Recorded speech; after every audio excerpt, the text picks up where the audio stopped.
game we just saw. But a big thank you to Kanto real quick. Looking for the final piece of your work from home or gaming setup? Find everything you need to build the very best workstation or battle station at cantoliving.com. Check out their monitor mounts, speakers, and stands today. They won't help you play OTK Demon Hunter, but they will help you see all the things you should have done afterwards. Yep, and we're getting to cast some priest bills. Oh, finally! I was afraid we wouldn't get to. Just getting into these lists. It looks like hopefully we'll get word on which deck is unavailable for Super Chicken that they've won with, but it looks like a Miracle Rogue banned out for Super Chicken, a N'Zoth Paladin banned out for TACOCAT, Super Chicken having the priest with no N'Zoth with Cthulhu, Spell Mage, and a OTK Demon Hunter. TACOCAT has a Miracle Rogue. Oh, that's actually a Secret Rogue. Excuse me. Oh yeah. A Spell Mage and a Clown Druid available to them.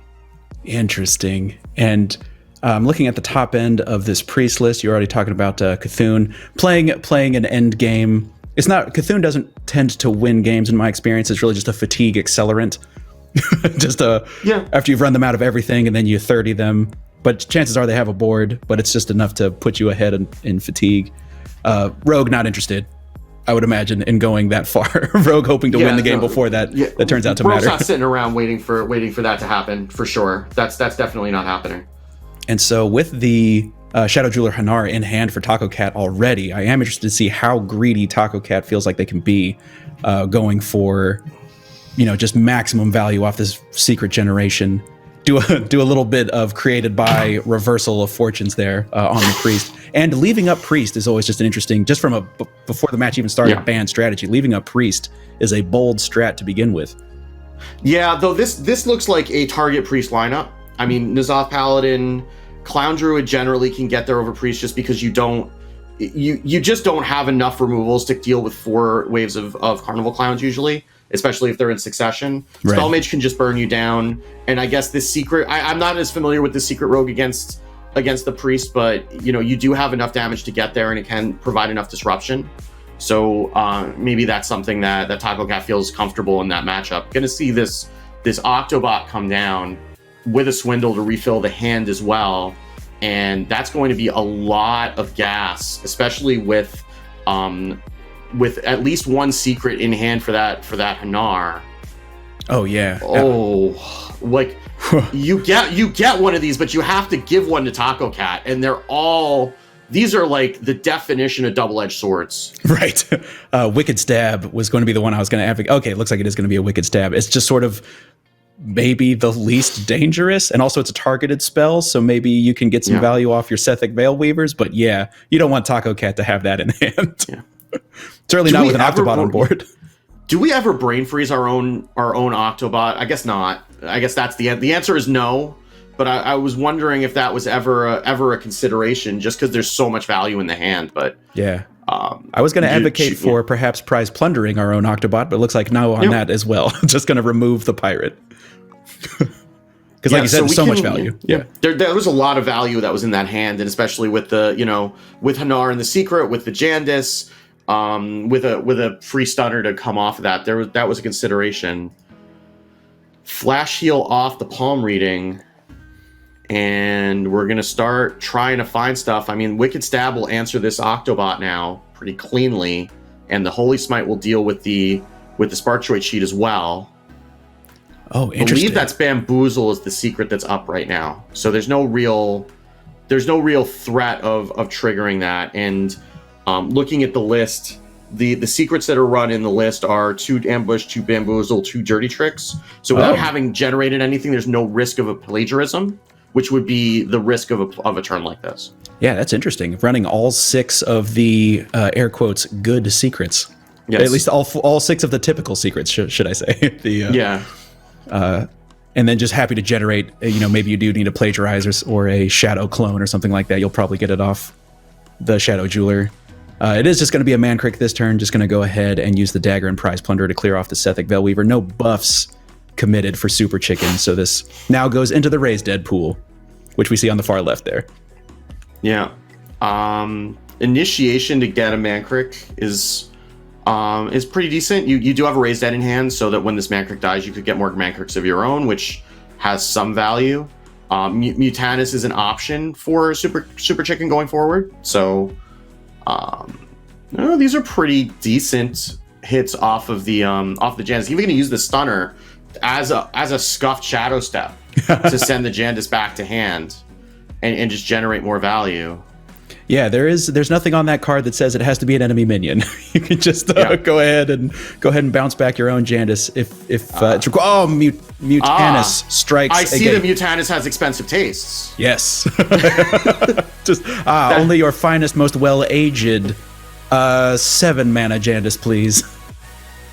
I mean, that is a new dynamic that hasn't been there before. I mean, it was usually just a Lucia that could punish something like that. Even making it more expensive doesn't actually punish it. And we're just going to see digging for values with Hanar and, getting an Oasis ally. Unfortunately, we can't see the Discovers. A Galloping Savior picked up for next turn and going to start pressuring. Though this Heart of Cthulhu could do some serious work. Yeah, this is Raise Dead first to test for Counterspell, which is very prudent. And we're going to see a lot of potentially unusual looking spells and targeting and stuff just to play around all the secrets. Still haven't triggered the Mage secret yet, but there's that Bamboozle finally being activated. That is a huge dragon. Oh.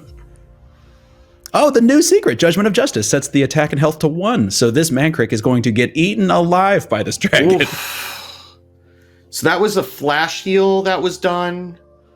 We could have Apotheosis this Mutanus, and then I guess we probably don't have to, because this Xyrella will clear everything else, and then that attack from the Mutanus can hopefully clear whatever comes out of the dragon, which it will, but that still does leave the ambush token alive. Soulciologist Militia, not the biggest 7-mana creature possible, but you mentioned the ambush, going to be able to just deal with this board. And now TACOCAT lost Shadow Jeweler Hanar, so now Galloping Savior is definitely going to go off at some point, guaranteed. You're playing against a priest that plays about 500 to 800 cards a turn, so no worries there, but not going to be able to generate more secrets off of it, unfortunately, for TACOCAT. I'm surprised TACOCAT hasn't instant-ripped this secret passage, because I don't think there's much else going on in your hand right now. Yeah, is there maybe a Galloping Savior Swindle first, just to see if anything interesting comes off of there? Oh. Well, that's a Dirty Tricks, not a Swindle, so... Oh, you're right. I'm sorry. Yeah. I just saw the sort of orange cast. I was like, it's a Swindle every time. Yeah. I mean, you could assume it, because Rogue always seems to have it, but in this case, not so much. I think I just flashed back to the... where am I? What time is it? It's... right now, it's actually Super Chicken time. Super Chicken ahead on board going into turn 10. Very likely to trip this Dirty Tricks, at least. I'm going to try to suss out an ambush with this Wandmaker first. Draconic Studies is pretty good for value. Yeah, I wonder if Super Chicken is thinking about Dirty Tricks right now. We saw no ambush activated. We saw it's a rogue secret. There's nothing to activate a Bamboozle, so no way to really test for that. But if we see no spells this turn, then we know Super Chicken is thinking about exactly Dirty Tricks. Yeah, I love this Octobot pick too, just because if you're ever going to give the rogue an Octobot, do it when they have 2 cards in hand. Right. And you haven't seen a secret passage yet, so all right. Oh, there's Kazakus for 4 mana, and there's still the Dirty Tricks online. So this Blackjack Stunner is live, though. I don't really know if you want to give Priest back any of these cards. Yeah, you're probably giving them back to Wandmaker, but that's then what are you doing with your life? You could also send the Kazakus back to your own hand. True. We've already seen TACOCAT do that once. I mean, there's only there is an opportunity for Super Chicken to get another Mutanus off a Raised Dead, but that we've already seen one of the Raised Deads played. And we'll have to see what this golem is once TACOCAT finishes, and we may have to wait till it's played, unfortunately, because this match was recorded for we don't have to wait too long. No. Freeze two minions. Okay. All right, and actually being able to freeze out that Octobot means Super Chicken Yeah. doesn't get to guarantee the. Because look at this hand. Look at this hand. Well, that would be just they delicious. do to because discount. they have the Heart of Cthulhu, but Oh, true. That's true. TACOCAT doesn't know that. Yeah, I guess with an onboard attack, I should have said. We're not going to be able to guarantee the Octobot discount. But I mean, Heart of Cthulhu is going to could come down and actually just clear this whole board off. Might as well. Yeah. We have the mana, and then Elucia for 2, Ysera for 8, right? Draconic Studies for 0. That's a huge value generator moving forward. Yeah. I guess it doesn't matter what the order is. I was wondering if it was better to play the Draconic Studies first, and then get the discounts on the dragons rather than getting the Draconic Studies for free. But I guess it doesn't really matter either way. Oh yeah, I see. And just potentially get out a skeletal dragon or something for even cheaper. More Mancrix. Yeah, man. This Mancrick has seen some stuff, man. This Mancrick has been around the block. Man, this is like Groundhog Day for Mancrick, like reliving the worst day of his life over and over again. It's kind of a tragic tale when you start to think about it too much, which means we probably should stop. Probably shouldn't. And oh no! And now Mancrick has to look the dead wife drawn on the other side. Oh, now it's a whole quantum leap situation that we're going into now. That's just even worse. So we do have a 2-mana Kazakus in hand, so that seems like a good thing to start with. Oh, absolutely, and going to be able to pick up a golem. It seems like 5-mana golems are just the hip ones, and there's so much going on. You don't need a 10-mana golem. Sometimes a 1-mana golem. And it's playable now. Like a 10-mana one would be if we wanted to lock out the game. Then we would pick a 10-mana one, like a stealth 10/10, summon a copy could sometimes just lock out a game, but I don't think that's how this game's going to go. Right. And nothing like 2020 stealth. That is tough to deal with. And are we going to see the Blackjack Thunder on Kazakus before I could even get the sentence out? We are. Yeah. TACOCAT. Why wouldn't we? Yeah, TACOCAT's like, no, Blackjack's Thunder is to give me back cards.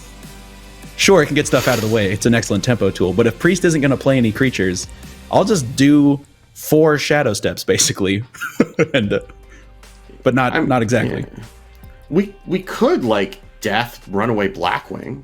that's a viable play that we could do. I mean, this Hysteria will proc the Octobot. Oh no, it won't because of Bamboozle. That's right. That activates the Bamboozle.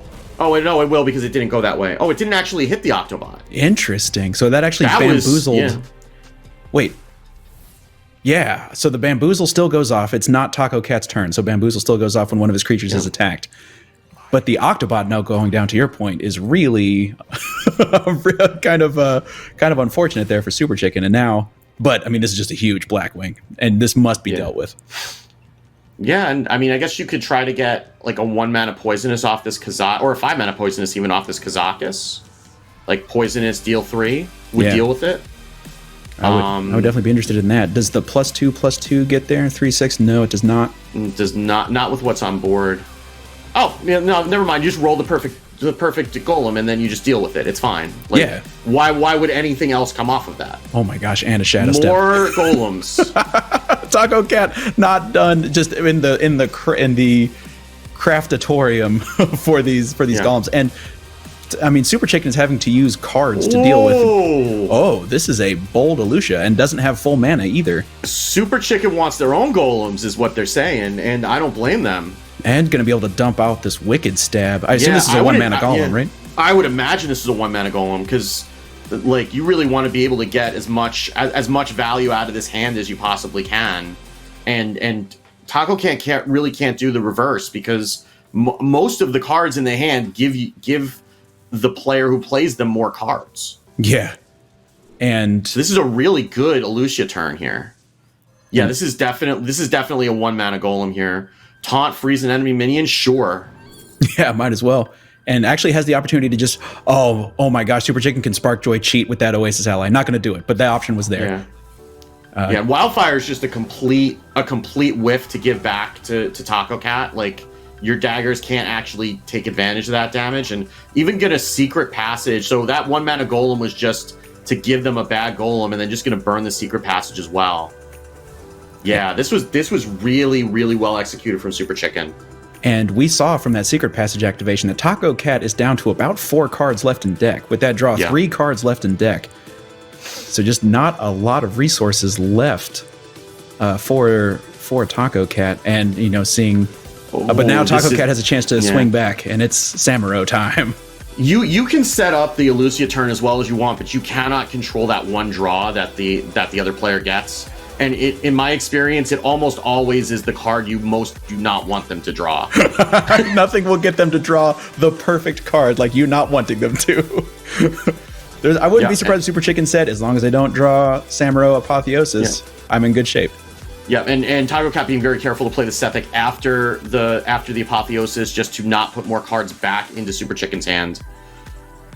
But there's still a Maw Cthulhu that just got picked up. There's still a Ysera with plenty of room to play it. We can play. I mean, all these cards give Super Chicken more cards effectively. And the dream going to be able to send back this Samuro and just take all the buffness and all the lifesteal off. And now it's just a 1-mana rusher. 'Cause, like, vanilla Samuro is really not that much of a threat if you're Super Chicken. It's just the continuous lifesteal board clearing potential. If you're TACOCAT, I don't know if it's right or not, but you can start. Yeah, you can just send that damage face. I was going to say that we could start getting some value off the Sethic with that Wicked Stab, but that Wicked Stab is almost always going face. Oh yeah, we can even freeze out this Ysera with a 1-mana Golem, because that does freeze an enemy minion, I believe. And so, I mean, if we're going from a max tempo victory, yep, absolutely right. A taunt freeze, the first time ever in Hearthstone that 1-mana taunt freeze has been played. Yeah. and Super Chicken is at 4, by the way. Like, this is a scary life total.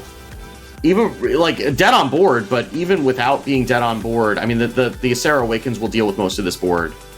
But anytime an Alex gets picked up now, that's game over. And to that point, is it time to drop this Onyx Mage Scribe? The thing is, it takes the damage from Ysera Awakens, but maybe you hit that Renew or something. Maybe you hit a Desperate Prayer, just something to get your life out of the danger zone. Yeah, you could. I mean, are you going to have mana to be able to play the card after that? I mean, that's the thing. Like, if you get a Renew or a Desperate Prayer, then that's fine. It would have to be exactly those two out of all the priest spells in the game. Yeah. It's one of those, like, we're surviving, but are we even living? Because that's just technically alive. Yeah, I mean, we could just, like, dig for that with the Scorpid too, right? Like, there's both your options. So Desperate Prayer is probably the one that you want to play now, because Apotheosis is just not getting you there immediately. Right, and there's just no time. And then maybe there's a possibility to play out Laughing Sister, or the Emerald Drake, maybe, just to get on board. And I like making sure to get the value off this hero power and developing the Laughing Sister. Yeah, you're at least out of range of Alex Samuro attack. Oh wow, right on time. Speaking of. Right on time for Super Chicken, a day late for TACOCAT. Right, because this will put Super Chicken to 1 if they decide to commit it this turn. And I can't imagine. I'm sorry. I thought it was. Yeah. I thought the dagger had more attack. I got overly excited. No, Wildfire wasn't played, but it doesn't buff the attack of the weapon. That would be hilarious, but it doesn't do that. But yeah, so TACOCAT can commit this and put Super Chicken to 1. But, a priest with 1 health is just as dangerous as a priest with 11 health. And there's no way to jump this Alexstrasza to potentially go over the top again. And with this Venomous Scorpid, I just have to, once again, it's going to die, yeah. Yeah, that I totally did not understand how great Venomous Scorpid was going to be. But just a two for 1 every time. Wow! Eats the Venomous Scorpid. I guess that's one way to get not poisoned if you're Alexstrasza. That is a deep fried Scorpid, what that is. That Scorpid fought very bravely and died very quickly. TACOCAT going down 0-2 to Super Chicken. Yeah. I will say, not a huge surprise when Priest wins. Even if your strategy is target Priest, there's just that inherent danger zone of Priest being able to get there. And no Shadow Step in hand. That Elucia turn in particular was like, that Elucia turn was great. That was a masterful Elucia turn. Like, timing the Elucia turn is something that is very difficult, even for pro players. Mm-hmm. And the way that Super Chicken timed that and then was able to get it in such a way that TACOCAT really couldn't dump their hand in response was really, really, really well done. And now we are seeing that Clown Druid from TACOCAT is the third is the third deck against the OTK Demon Hunter. This, I will admit, is a matchup that I do not have a lot of experience with. I don't think this is a matchup that anybody has a lot of experience with. Yeah, bringing the Clown Druid. I mean, for a while, Clown Druid, Survival of the Fittest Druid, Yasharaj Druid, whatever for a while there, it was Guardian Animals Druid. It's evolved a little bit. Now it's got 2 copies of Primordial Protector to get those Survivals of the Fittest and 10 drops. But this is from a while ago. I feel like this sort of archetype, and it's got big stuff. They can definitely sometimes feel like you're playing solitaire with this deck because you get your ramp into your survival, into your corrupted clowns, and what's anyone going to do about that? Yeah, and TACOCAT has all 3 of their decks to choose from, right? So they clearly think that this is the best one against OTK Demon Hunter. I honestly have no idea. Right. But I mean, it does kind of track that if you can get a lot of big minions, that it's hard for the damage that the OTK Demon Hunter can do to minions is limited unless they start committing significant parts of their combo. Right. So if we can hit ramp, and we see that we've got Overgrowth on 3 with the nature studies, and then we can even innervate into a Guardian Animals in 2 turns, then we could potentially get there. That said, for Super Chicken, there is a skull in the outcast position, which is, we saw some pretty, unlucky draws in the last series, but that skull in the outcast position will be a big deal. But that's also a Lake Thresher that's just on the board on turn 4. Yeah, and just the ability for TACOCAT to play 5 mana minions when it's only, this is Super Chicken. It only has 4 mana at this point, whereas TACOCAT is with an Innervate rip off the top means this is Guardian Animals on the 7 mana turn, which is only turn 4. I'm sorry I doubted. I really am. I'm sorry I said anything. Because this is a lot, and Super Chicken is just going to try to find some answers. We could even bloom a Survival of the Fittest next turn if we want to as TACOCAT. That is going to clear it with the Talented Arcanist and the Immolation Aura at least. But we can just Guardian Animals again. Yeah, we saw a commitment of resources for that first Guardian Animals. This one only pulls out Moonfang, but still... Only Moonfang that needs 3 sources of damage to kill it. Right. Before we innervate out a Survival of the Fittest, and then that turns into Werewolves of London. Yeah, full Warren Zevon, Werewolves of London, Excitable Boy style, Moonfang coming up and Super Chicken has 1 turn to try to figure out how to do 3 sources of damage. But like we said at the top, Outcast Skull on 6, you have to. You basically have to. You have to. Yeah. That's like the mission statement of the deck. You can't not do that. My gosh, Guardian Og Merchant going to be used. This Chaos Strike, I guess, also going to be used? No. Nope. Surely. Okay, just passing the turn. And here comes the Survival, and this is effectively an unkillable Moonfang at this point. 10 damage a turn. Moonfang is a 3-turn clock host unto itself at this point. And the way that it interacts with the healing available, it's damage burst healing, big eye beams and fell screen blast and stuff, just don't work on Moonfang. Yeah. And you can just kind of tell the amount of experience that Super Chicken has with this deck, because you and I playing this deck, we would have stared at this hand for about 60 seconds before we figured out what we wanted to do. Right. And Super Chicken's just going, right? Yeah. Super Chicken knows they don't have it. So it's time to load up on resources. All right. I guess our plan as Super Chicken is just find the combo and kill TACOCAT next turn, because this Moonfang is never going away. And if we find Il'gynoth, we could potentially get there. That Throwglade was there just to make room for the Philosophy, and we just need to find Il'gynoth now, because that's pretty much all we're missing. We've got 2 Moargs and a Talented Arcanist. We've got a Fellscream Blast and an I-Beam. We can potentially combo if we pick up the Il'gynoth. Yeah, actually, I'm just trying to add up the damage here with 2 Moargs and Talented Arcanist and Blood Mage Thalnos. I guess maybe we don't want a Thalnos just to keep enough mana open for I-Beams.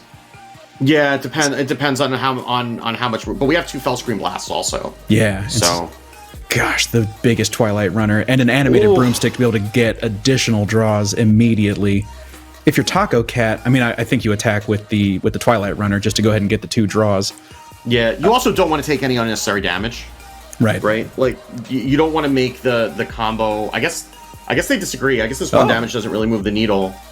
Interesting. If we're gonna do this, I would have put the stealth in the middle, I guess is the only potential... but... Because then you can't target... Well, I get... Well, yeah, that's true. Because then you can't target it with the Fell Scream Blast. Yeah, that does make sense. But we shall see. Super Chicken did not draw that Il'gynoth. We were just talking about how important that Il'gynoth was. And so Il'gynoth, knowing how important they are, is not going to show up. Of course. That's how it works. And let me do some quick math here. 10, 19, 24 is more than 6.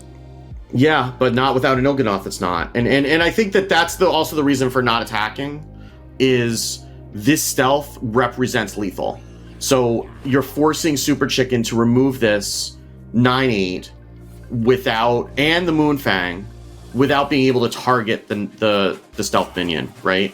Yeah. So even if they can do this, like, you win the battle, but you lose the war.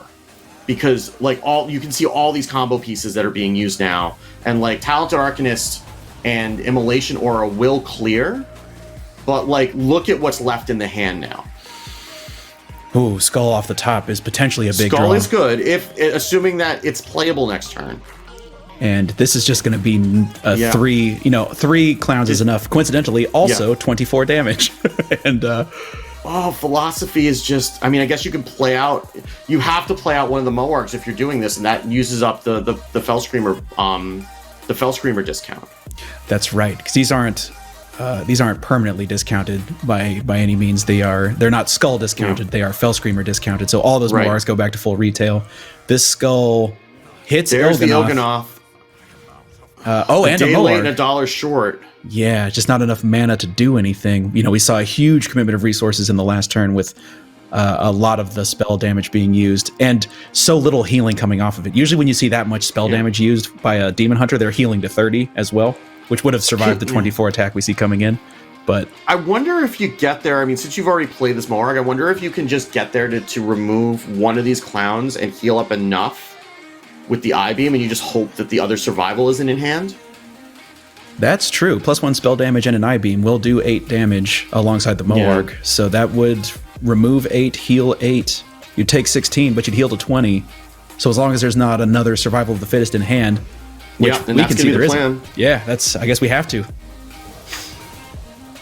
Yeah, so this at least gives Super Chicken a chance, but this is like what you can see in the hand is what they have to work with. So you have Il'gynoth, you do have 3 Moargs, right? And the Il'gynoth costs 1. True. So that's going to be across 3 minions is going to be 3 times 2 is 6 times 2 is 18. That's going to be enough. Wait, right? Because 18 times 3 is enough.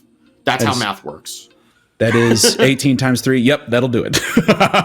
I'm not a professor. 18 times 2 is it's 18 times 2, which is 36, right? Yep. So 3, 6, 12. Oh, it's 24. Sorry, but 24 is still enough here.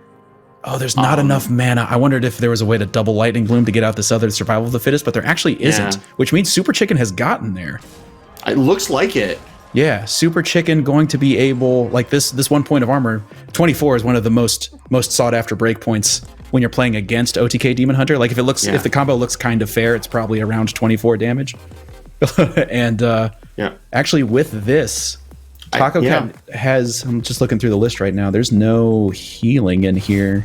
Nope. And so this is it. And there's no healing when it's not their turn, that's for sure. Yeah, I mean, and again, like we were talking about, like if you're good with this deck, you're good with this deck, and you're bringing it because you're good with this deck, and like that was as scary of a situation as you could imagine that Super Chicken is in, and playing incredibly fast, but also just got there and was able to toe the line really, really carefully. That was a tightrope act if I've ever seen one. Yes. Of like how many of these resources can I use versus how much damage am I going to need in order to win the game, and ended up just barely getting there with an empty deck and all of the damage available in their hand. And that was, again, like that looked as dire as it could be, with a Moonfang that was buffed by survival of the fittest alongside like a stealth 9/8 and a broomstick in the middle, and just was able to keep enough health online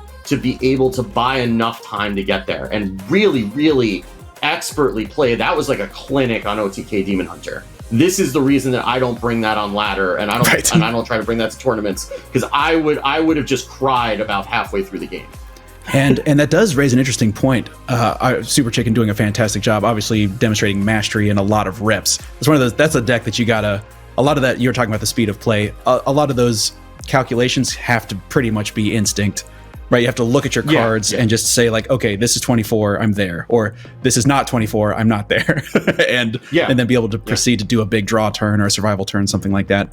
I also just want to reflect on TACOCAT's not putting the stealth in the middle, and would that have changed the course of this game? I'm not sure that it would have, but that's sort of the inflection point that I would go back and look at the VOD and see. It was a fell screen blast that they used, right? That Super Chicken used to clear. So yeah, that might have made a difference. Because that would have put the fell screen blast on the far side. Moonfang would have taken no damage. The stealth still would have taken damage, but Moonfang potentially survives. Does it get in for an extra attack? Does that make a difference? I'd have to. I don't feel confident enough to just say off the top that is the game, but that's the position I would look at and see if there was another way to get out of that game for TACOCAT.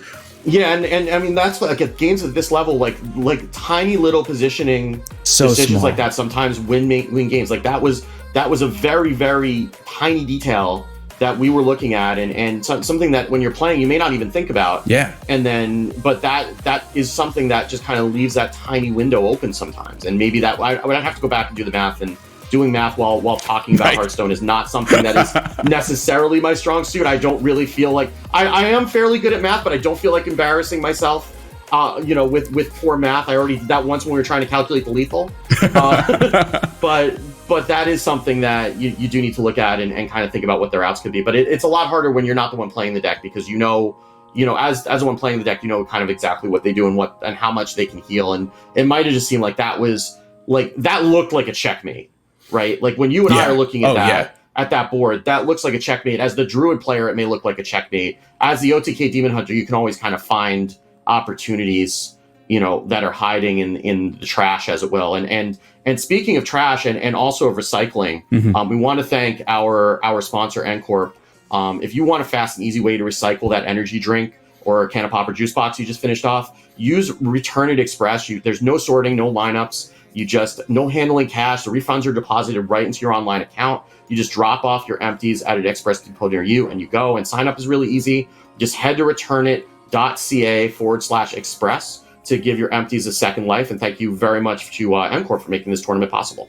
And anything to make recycling easier. They keep changing the rules in my building, and so it's a constant source of research and headache for me without services, without Return It. So a big thank you to Ncorp.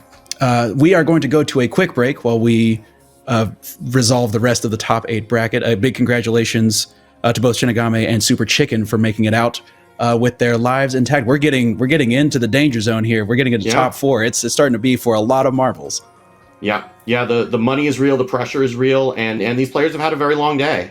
Yes. And I'm very excited to see, especially just given some of the play that we just seen, I'm very excited to see what these players have in store for us. Thanks, everybody. Don't go anywhere. We'll be right back.